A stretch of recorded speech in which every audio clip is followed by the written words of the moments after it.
Hi, ഞാൻ Liya market എന്ന YouTube ചാനലിലേക്ക് എല്ലാവർക്കും സ്വാഗതം. ഇന്ന് നമ്മൾ പരിശോധിക്കാൻ പോകുന്നത് വാഹന വിപണിയായിട്ട് ബന്ധപ്പെട്ടുള്ള ഒരു കമ്പനീനെ പരിചയപ്പെടുത്താനാണ്. അപ്പോൾ നിങ്ങൾ ചാനൽ സബ്സ്ക്രൈബ് ചെയ്യാത്തവരുണ്ടെങ്കിൽ ചാനൽ സബ്സ്ക്രൈബ് ചെയ്യുക, ലൈക്ക് ചെയ്യുക, ഷെയർ ചെയ്യുക. നിങ്ങളുടെ അഭിപ്രായങ്ങളൊക്കെ കമൻറ്റ് ബോക്സിൽ രേഖപ്പെടുത്തുക. ഇതൊരു ബയ്യോ സെല്ലർ റെക്കമെൻഡേഷനൊന്നുമല്ല, കാര്യങ്ങൾ പറയുന്നു, കമ്പനീനെ പരിചയപ്പെടുത്തുന്നത് മാത്രമേ ഉള്ളൂ. നേരെ നമുക്ക് വീഡിയോയിലേക്ക് കിടക്കാം. ആദ്യം തന്നെ ഇപ്പോഴത്തെ മാർക്കറ്റിൻ്റെ ഒരു അവസ്ഥയെക്കുറിച്ച് പറഞ്ഞിട്ട് നമുക്ക് കടക്കാം. അപ്പോൾ ഇപ്പോഴത്തെ മാർക്കറ്റിൻ്റെ ഒരു അവസ്ഥ എന്ന് പറഞ്ഞാൽ ഓരോ ദിവസം എന്ന് പറയുന്ന പോലെ പുതിയ ഉയരങ്ങൾ കുറിച്ചുകൊണ്ടിരിക്കുന്ന ഒരു നാളുകളാണ്. അപ്പോൾ ഈ ഒരു സമയത്ത് ഒരു സ്റ്റോക്ക് ബൈ ചെയ്യുക എന്ന് പറഞ്ഞു കഴിഞ്ഞാൽ അത്ര നല്ല കാര്യമല്ല. അപ്പം നല്ല കാര്യമല്ലെന്ന് വെച്ച് കഴിഞ്ഞാൽ മാർക്കറ്റ് ലോങ് ടൈമുകാർക്ക് കുഴപ്പമൊന്നുമില്ല. ഞാൻ പരിചയപ്പെടുത്തുന്നത് ലോങ് ടൈമുകാർക്ക് വേണ്ടി മാത്രമാണ്. അപ്പോൾ ഈ ഒരു സിറ്റുവേഷനിൽ ബൈ എടുക്കുന്ന അത്ര ഉചിതമല്ല. കാരണം എന്നാ, മാർക്കറ്റ് മൂഡൊക്കെ എക്സ്ട്രീം ഗ്രീഡിൽ നിൽക്കുന്ന ഒരു സമയമൊക്കെയാണ്. അപ്പോൾ ഈ സമയത്ത് പുതിയ ഓൾ ടൈം ഹൈ ക്രിയേറ്റ് ചെയ്യുമ്പോഴത്തേനും ഫിയർ ഓഫ് മിസ്സിങ് ഔട്ട് ബാധിച്ച് വാങ്ങിക്കുന്ന കൂട്ടരായി മാറല്. കാരണം എന്നാ, ഈ സമയത്താണ് പ്രോഫിറ്റ് ബുക്കിംഗ് എപ്പോൾ വേണമെങ്കിലും നടക്കാവുന്ന ഒരു കണ്ടീഷൻ. അപ്പോൾ ഈ സമയത്തല്ല വാങ്ങിക്കേണ്ടത്. മാർക്കറ്റ് മൂഡൊക്കെ ഒരു എക്സ്ട്രീം ഫിയറിൽ വന്നു കഴിയുമ്പോഴാണ് മാർക്കറ്റൊക്കെ ഒരു പ്രോഫിറ്റ് ബുക്കിംഗ് ഒക്കെ നടത്തി ഒരു അത്യാവശ്യം നല്ലൊരു വാല്യുവേഷനിലൊക്കെ ആയി കഴിഞ്ഞിട്ട് വേണം ഇപ്പോൾ ഉള്ള ഒരുപാട് പ്രോഫിറ്റ് ഉള്ളവരുടെ ഇതൊക്കെ പ്രോഫിറ്റൊക്കെ ഒന്ന് മാറി അടുത്ത ലെവൽ ബൈയിങ് തുടങ്ങുന്ന സമയത്തായിരിക്കണം നമ്മൾ ഇതുപോലുള്ള സ്റ്റോക്കുകൾ വാങ്ങിക്കാനുള്ള നല്ലൊരവസരം. അപ്പോൾ ഈ സമയത്ത് ഈ സ്റ്റോക്ക് പരിചയപ്പെടുത്തുന്നതിൻ്റെ കാരണം എന്നാ, നമ്മൾ ആ സമയമാകുമ്പോഴത്തേന് നമ്മൾ സ്വന്തമായിട്ട് ഈ കമ്പനീനെ കുറിച്ച് ഫുള്ളായിട്ട് പഠിച്ച് നമുക്ക് പറ്റിയ കമ്പനി ആണോ എന്ന് നമ്മൾ സ്വയം വിലയിരുത്തണം. അതിനു മുമ്പായിട്ട് നമ്മൾ പരിചയപ്പെട്ട് ആ കമ്പനീനെ കുറിച്ച് പഠിച്ചു വെക്കുകയാണെങ്കിൽ ആ ഒരു എക്സ്ട്രീം ഫിയർ സിറ്റുവേഷൻ എത്തുമ്പോൾ നമുക്ക് പെട്ടെന്ന് തീരുമാനം എടുക്കാൻ പറ്റും. അപ്പോൾ നമുക്ക് നേരെ വീഡിയോയിലേക്ക് കിടക്കാം. കമ്പനിയുടെ പേരെന്ന് പറഞ്ഞാൽ സ്റ്റീൽ സ്ട്രിപ്പ് വീൽസ് എന്നുള്ളതാണ്. അപ്പോൾ ഈ കമ്പനി എന്താണ് നിർമ്മിക്കുന്നത്? വീലുമായിട്ട് ബന്ധപ്പെട്ടുള്ള പ്രൊഡക്റ്റാണ് നിർമ്മിക്കുന്നത്.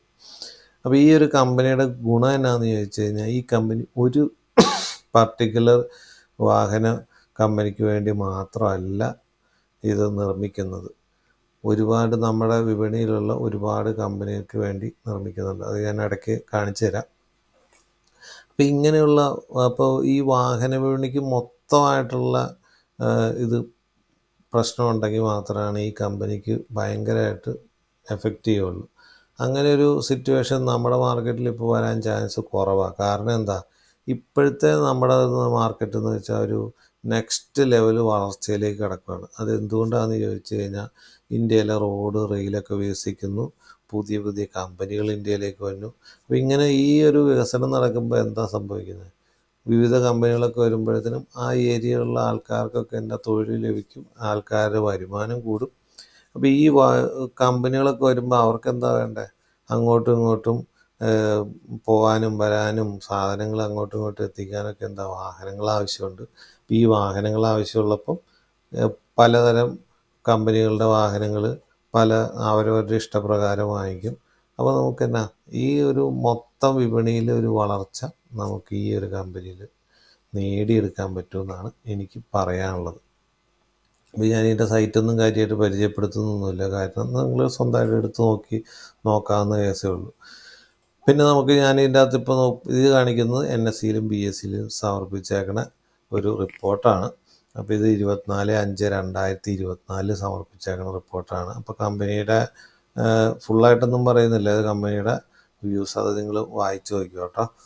പിന്നെ ഇതെന്താണെന്ന് വെച്ചാൽ കമ്പനിയുടെ ജേർണി 1991 മുതലുള്ള കമ്പനിയുടെ ജേർണിയാണിത്. അപ്പോൾ ഇതെന്തുകൊണ്ടാണ് നമുക്ക് ഇമ്പോർട്ടൻ്റ് ചോദിച്ചു കഴിഞ്ഞാൽ, ഒരു കമ്പനിയുടെ വളർച്ചയിൽ അവരെങ്ങനെയൊക്കെയാണ് ഓരോ കാലഘട്ടത്തിലും ഓരോ കമ്പനിയിലും അവർ നിയന്ത്രിച്ചിരുന്നത്, അവരെങ്ങനെയാണ് മുന്നേറ്റം വരുത്തിയിരുന്നത്, അതൊക്കെ എപ്പോഴും നമ്മൾ നോക്കിയിരിക്കണം. കാരണം എന്താണെന്ന് ചോദിച്ചു കഴിഞ്ഞാൽ, ആ ഒരു വളർച്ചയിൽ ആ മാനേജ്മെൻറ്റ് എടുക്കുന്ന തീരുമാനം, പ്രത്യേകിച്ച് ലോങ് ടൈംകാരെങ്ങനെ നോക്കിക്കൊണ്ടിരിക്കണം. കാരണം ആ ഒരു ഓരോ കാലഘട്ടം കഴിയുന്തോറും അവർ പുതിയ പുതിയ വളർച്ച കൊണ്ടുവരുന്നുണ്ടോ, അങ്ങനെയുള്ള കാര്യങ്ങളൊക്കെ ചെയ്യുന്നുണ്ടെങ്കിൽ ഭാവിയിലും നമുക്കത് പ്രതീക്ഷിക്കാവുന്നതാണ് ആ കമ്പനിയിൽ. കാരണം ഒരു കമ്പനി ഉണ്ടാക്കി അത് ഒരു പുതിയ പുതിയ വികസനമൊന്നും കൊണ്ടുവരുന്നില്ലെങ്കിൽ ആ കമ്പനി അവിടെ തന്നെ നിന്ന് ആ രീതിയിൽ തന്നെ നിൽക്കുകയുള്ളൂ. പുതിയ പുതിയ ഏരിയ ഡെവലപ്പ് ചെയ്ത് പുതിയ ഇതിലേക്ക് വരുവാണെങ്കിൽ എന്താ ചെയ്യേണ്ടത്, ആ കമ്പനി നമുക്ക് പ്രതീക്ഷ വെക്കാവുന്ന ഒരു കമ്പനിയായിട്ടാണ് ഞാൻ വിചാരിച്ചിരിക്കുന്നത് കേട്ടോ. പിന്നെ ഇതിൻ്റെ ഓരോ മൈൽ സ്റ്റോണുകളാണ്.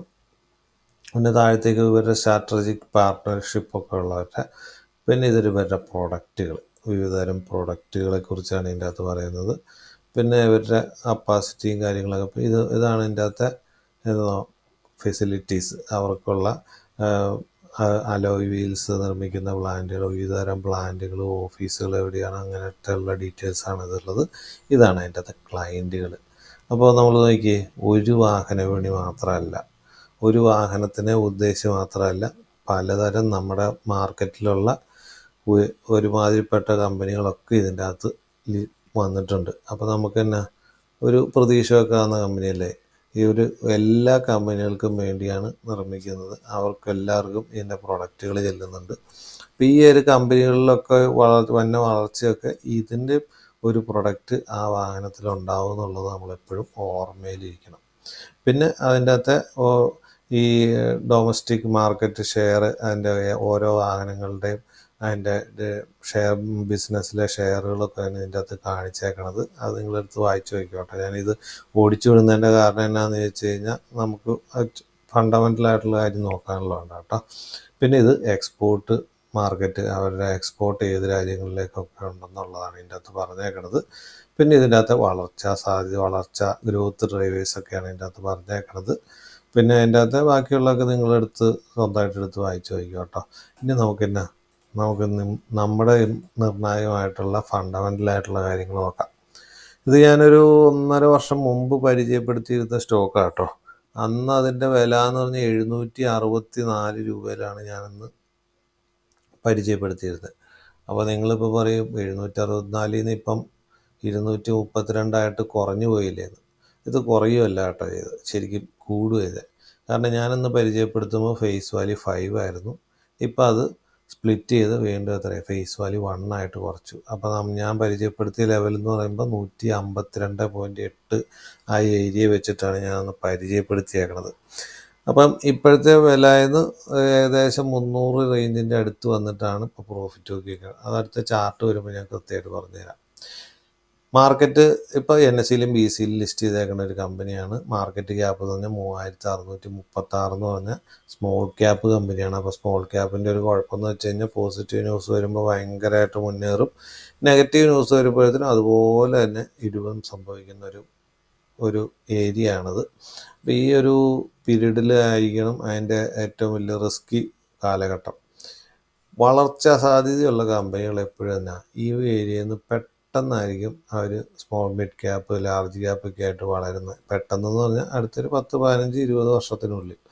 അപ്പം നമ്മൾ തന്നെ ഇതിൻ്റെ ആ വളർച്ചയുള്ള ഓരോ കാലഘട്ടത്തിലെയും ഫണ്ടമെൻ്റലും അതിൻ്റെ കമ്പനിയുടെ പുരോഗതിയൊക്കെ നോക്കി പോവുകയാണെങ്കിൽ ആ ഒരു വളർച്ചയിൽ നമുക്ക് നേട്ടം ഉണ്ടാക്കാൻ പറ്റുമെന്നാണ് ഞാൻ കരുതുന്നത്. കറണ്ട് മാർക്കറ്റ് പ്രൈസ് എന്ന് പറഞ്ഞാൽ 232, 52 വീക്ക് ഹൈ എന്ന് പറഞ്ഞാൽ 299, 52 വീക്ക് ലോ എന്ന് പറഞ്ഞാൽ 190, സ്റ്റോക്കിൻ്റെ ബി എന്ന് പറഞ്ഞാൽ 13.9, ബുക്ക് വാല്യൂ എന്ന് പറഞ്ഞാൽ 91.9, ഡിവിഡൻഡ് നൽകുന്ന ഒരു കമ്പനിയാണ്. ROC 17.5, ROE എന്ന് പറഞ്ഞാൽ 20.3, ഫേസ് വാല്യൂ 1 ആണ്. മാക്സിമം ചാർട്ട് പാറ്റേൺ എന്ന് പറയുമ്പോൾ ലെഫ്റ്റ് ടു റൈറ്റ് കയറ്റാണ്. ഓരോ കയറ്റം കഴിഞ്ഞ് ഒരു പ്രോഫിറ്റ് ബുക്കിംഗ് കഴിഞ്ഞിട്ടാണ് നെക്സ്റ്റ് ലെവലിലേക്ക് പോകണമെന്നും കൂടി ഈ ഒരു ഷെയറിൻ്റെ വേറൊരു പ്രത്യേകതയാണ്. പിന്നെ year on year sales growth എന്ന് പറയുമ്പോഴത്തേന് തന്നെ 2022 മാർച്ചിൽ 3560 അത് 4357 വളർന്നു. ഓപ്പറേറ്റിംഗ് പ്രോഫിറ്റ് എന്ന് പറഞ്ഞാൽ 453 കോടിയിൽ നിന്ന് 464 കൂടി. ഓപ്പറേറ്റിംഗ് മാർജിൻ ആണെങ്കിലോ ഒരു 11നും 13നും ഇടയിൽ നിൽക്കുന്നു. പിന്നെ നെറ്റ് പ്രോഫിറ്റ് ആണെങ്കിൽ 205 675 കൂടിയിട്ടുണ്ട്. റിസർവ് ആണെങ്കിലോ 936 കോടിയിൽ നിന്ന് 1427 കോടിയിലേക്ക് കൂടിയിട്ടുണ്ട്. കടമാണെങ്കിൽ 778 1048 കൂടിയേക്കണേ. അപ്പോൾ അതിൻ്റെ അകത്ത് നോക്കിക്കഴിയുമ്പോഴത്തേന് long time borrowings 381, short time borrowings 667. അപ്പോൾ ഇതിൻ്റെ അകത്ത് നോക്കിക്കഴിയുമ്പോൾ നമ്മൾ ഓർക്കേണ്ട ഒരു കേസ് എന്ന് വെച്ചാൽ ഇതൊരു സ്മോൾ ക്യാപ്പാണ്. റിസർവിൻ്റെ മുകളിലേക്ക് കടം കയറിപ്പോയി കഴിഞ്ഞാൽ അത്ര നല്ല കാര്യമല്ല എന്നുകൂടി ഈ കൂട്ടത്തിൽ ഞാൻ പറഞ്ഞേക്കട്ടെ. പിന്നെ നമുക്ക് തന്നെ ഇതിൻ്റെ അകത്ത് പ്രൊമോട്ടറുടെ ഷെയർ ഹോൾഡിങ് അപ്പോൾ നോക്കിയാൽ 2021 ജൂണിൽ 62.77 ആയിരുന്നു. അത് ഇപ്പോൾ എത്രയായി? 60.98 ചെറുതായിട്ട് കുറച്ചിട്ടുണ്ട്. FIs ആണെങ്കിൽ 0.84 നിന്ന് 5.94 കൂട്ടിയിട്ടുണ്ട്. DIs ആണെങ്കിൽ 0.44 നിന്ന് 4.12 കൂട്ടിയേക്കണം. അപ്പോൾ FISും DISും ഇതിൻ്റെ അകത്ത് സ്ട്രൈക്ക് കൂട്ടിക്കൊണ്ടിരിക്കുന്നുണ്ടോയെന്ന് ചോദിക്കുകയാണ്. പബ്ലിക് ആണെങ്കിൽ 35.96 നിന്ന് കുറച്ച് 28.82 കുറയ്ക്കുകയാണ് ചെയ്തേക്കുന്നത്. അപ്പോൾ ഇതിൻ്റെ അകത്ത് പബ്ലിക് എന്ന് പറഞ്ഞുകൊണ്ട് ടാറ്റ സ്റ്റീലൊക്കെ കൊടുത്തിട്ടുണ്ട്. ഇതൊക്കെ പബ്ലിക്കായിട്ട് എനിക്ക് ഫീൽ ചെയ്യുന്നില്ല. അപ്പോൾ അതൊക്കെ ഇത് ഈ ടാറ്റ സ്റ്റീലൊക്കെ അവരുടെ സ്ട്രാറ്റജിക് പാർട്ണർഷിപ്പ്, അത് ഈ പബ്ലിക്കിൽ എങ്ങനെ ഇതിൻ്റെ അകത്ത് വന്നു എന്നുള്ളത് എനിക്ക് അറിയാൻ പാടില്ല. അപ്പോൾ ഇതൊക്കെ പബ്ലിക്കായിട്ട് ഫീൽ ചെയ്യുന്നില്ല കേട്ടോ. ഇനി നമുക്ക് നോക്കാനുള്ള എന്നാ വെച്ചാൽ ഇതിൻ്റെ ചാർട്ട് പാറ്റേൺ. അപ്പോൾ ചാർട്ട് നോക്കിയാൽ ലെഫ്റ്റ് ടു റൈറ്റ് കയറ്റമാണ്. നന്നായിട്ട് ബൈയിങ് വോളിയംസ് ഇതിൻ്റെ അകത്ത് വന്നിട്ടുണ്ട്. RSI വാല്യൂ എന്ന് പറയുമ്പോൾ 55 പോയിൻ്റാണ് കാണുന്നത്. പിന്നെ MACD ഒക്കെ ഇപ്പോൾ ഒരു നെഗറ്റീവ് ഏരിയയിലാണ് നിൽക്കുന്നത്. മന്ത്ലി ചാർട്ടാട്ടോ. ഞാനന്ന് ഇത് സ്റ്റോക്ക് പറയുന്ന ഏരിയ എന്ന് പറഞ്ഞാൽ ഈ 10-ാം മാസത്തെ 2022 ഏരിയയിലാണ് ഞാനന്ന് പറയുന്നത്. ഏകദേശം 152.8 ഞാനന്ന് പറയുന്നത്. അവിടുന്ന് പ്രോഫിറ്റ് ബുക്കിംഗ് നടത്തി എവിടെ സപ്പോർട്ട് എടുത്തത്? 127 ഏരിയയിൽ സപ്പോർട്ട് എടുത്തു. ഈ ഏരിയയുടെ പ്രത്യേകത എന്നാ? ഇതിന് മുമ്പ് വന്നിരുന്ന റെസിസ്റ്റൻസ് ഏരിയയാണ് ഇവിടെ. ആ റെസിസ്റ്റൻസ് അനുഭവിച്ചിട്ടാണ് വന്നത്. ഈ ഒരു ഇടിവ് നമ്മൾ മൊത്തം എല്ലാ കമ്പനികൾക്കും വന്നേക്കുന്ന ഇടിവാട്ട. ഇത് നോക്കണ്ട.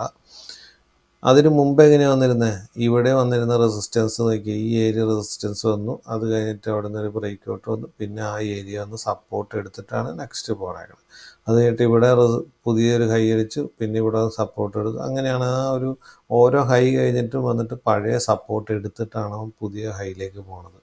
അങ്ങനെ വരുമ്പോഴത്തേനും ഞാനൊന്ന് പരിചയപ്പെടുത്തുന്ന സമയം കഴിഞ്ഞിട്ടും ആ പഴയ ഹൈയിൽ വന്ന് സപ്പോർട്ട് എടുത്തിട്ടാണ് പുതിയതിലേക്ക് വയ്ക്കണത്. അപ്പോൾ 152.8 എവിടം വരെ പോയി? 300-ൻ്റെ അടുത്ത് വരെ പോയിട്ടാണ് പ്രോഫിറ്റ് ബുക്കിംഗ് വന്ന് എവിടെ വന്നേക്കണേ? പഴയ ഏരിയയിൽ വന്ന് പഴയ ഹൈയിൽ വന്ന് സപ്പോർട്ട് ഇപ്പോൾ നിലവിൽ വന്നിട്ടുണ്ട്. ഇപ്പോൾ ഓൾ ടൈം ഹൈ ഒക്കെ എല്ലാ ദിവസവും ക്രിയേറ്റ് ചെയ്തിരിക്കുന്ന കാരണം നമ്മൾ പ്രോഫിറ്റ് ബുക്കിംഗ് എപ്പോൾ ആണെങ്കിലും എക്സ്പെക്റ്റ് ചെയ്യാം. ആ കൂട്ടത്തിൽ ഞാൻ ഈ കൂട്ടത്തിൽ പറഞ്ഞു എന്നേ ഉള്ളൂ. അപ്പോൾ ഈ ഏരിയയിൽ സപ്പോർട്ട് കിട്ടുകയാണെങ്കിൽ എന്താ സംഭവിക്കുന്നത്?